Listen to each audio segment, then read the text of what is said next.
How's it going, class? My name is Nick Otos, and I got a question for you. Have you ever heard the expression, it's not what you say, but how you say it? Generally speaking, that's pretty accurate. Only 7% of our communication, what we say, is actually verbal. The other 93% of communication is nonverbal.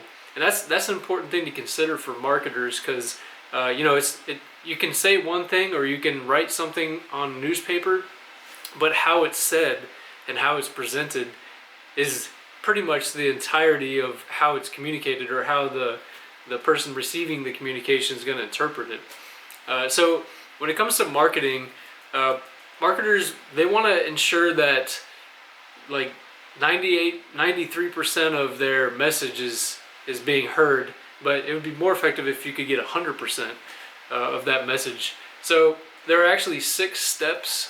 There's a 6-step process to developing effective marketing communication. And the first step is going to be identify the target audience, determine the communication objectives, design the message, choosing communication channels, selecting the media source, and then finally collecting feedback after all that's done. So if any one of those steps are left out, marketers and communicators' message won't be as effective as it could be. But if you hit all 6 of those steps, you're more likely, it's a good way to ensure that effective marketing communication will take place. So that's just kind of the entirety of it and why it's important. But the first step in that 6-step process is just identifying your target audience. Who are you talking to? So a good communicator starts with a clear target in mind. They need to know, who do I want this message to go to? It could be current users or potential buyers of a product. It could be people making buying decisions, such as B2B transactions. And then it also could be just people who influence buying decisions, like celebrities or pop culture icons. And also the audience, it could be one individual, it could be a group, it could be a special public, or it just could be the general public. So it's really important to know who you're talking to before you even start the process of designing your message. So basically the target audience is going to heavily affect the communicator's decisions on what's going to be said, how it's going to be said, when it will be said, where it will be said, and who's going to say it. And those are all part of going into identifying your target audience. So once you figure out who you're going to talk to, now you need to kind of figure out what your objective is. Step number 2 in this process is determine the communication objectives. And basically that's just going to be, it's going to come down to your response. What kind of response do you want? For marketing, most of the time it's going to be what they call a purchase response.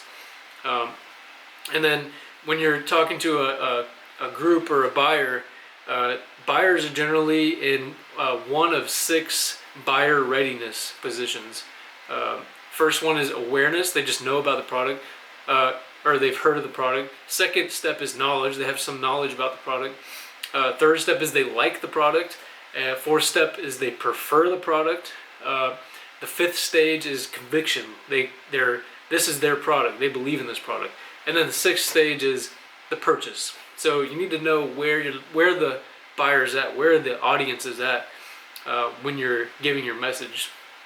And then again, you want the desired response is going to be a purchase response in this, or it could be a promotion response. Or it could be a persuasive response. That's what you want. You want to persuade. But in the marketing sense, it's generally going to be a purchase response. So once you have identified your target audience, you have determined the objective of your communication, you want to start designing the message. And ideally, it's going to follow what they call the AIDA model, AIDA. That's get attention, hold interest, arouse desire, and obtain action.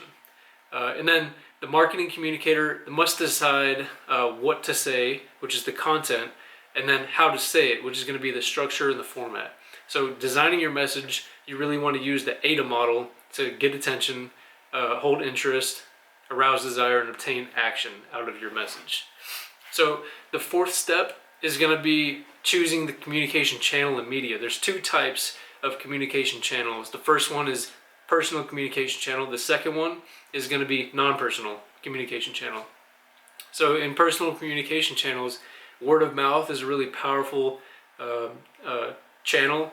And then another channel is buzz marketing. That's another aspect of personal communication, because buzz marketing comes around, I would say, like Instagram influencers kind of fall into that line. They're semi-famous and they're kind of just creating a buzz about a product or something like that.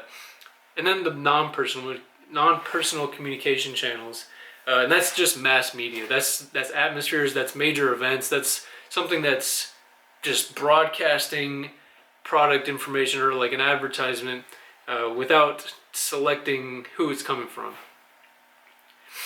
All right, so now that we have our communication channels selected, we want to select the message source. And this is really important. This might be as important as knowing who you're talking to.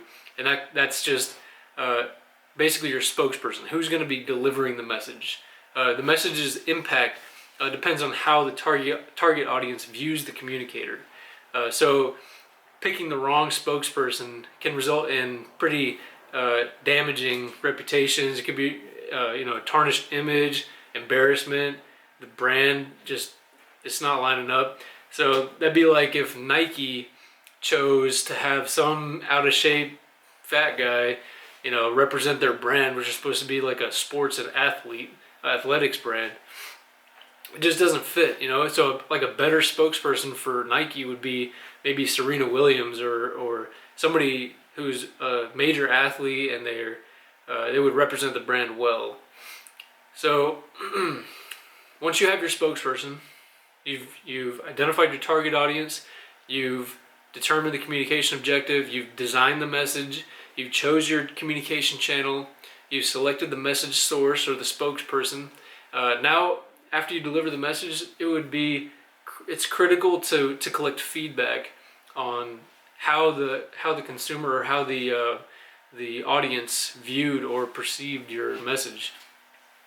So basically, this could be anything from asking the target audience members whether they even remember the content, how many times they saw it, any major points that they can recall, how they felt about the content, and a good thing would be like a past versus present. How do they feel about the product or content overall? Was it a positive impression, or did this message actually backfire, give them a more negative impression? So feedback is maybe going to change how you go forward when you're designing your next message. And without it, you could just be stuck in a loop of ignorance, I guess you could say. So basically, you want to make sure, out of the 6 steps of developing effective marketing communication, you want to identify your audience, determine the communication objective, design the message, choose a communication channel in the media, select the messaging source, and then finally you want to collect feedback after all that's said and done. And if any of those steps are left out, it could be your message probably isn't going to be as effective as it could be. But if you hit all 6 of those steps, that's a good way to ensure that effective marketing communication is taking place. Because like I said, only 7% of what you say is verbal, or 7% of your communication is verbal. 100% of what you say is verbal.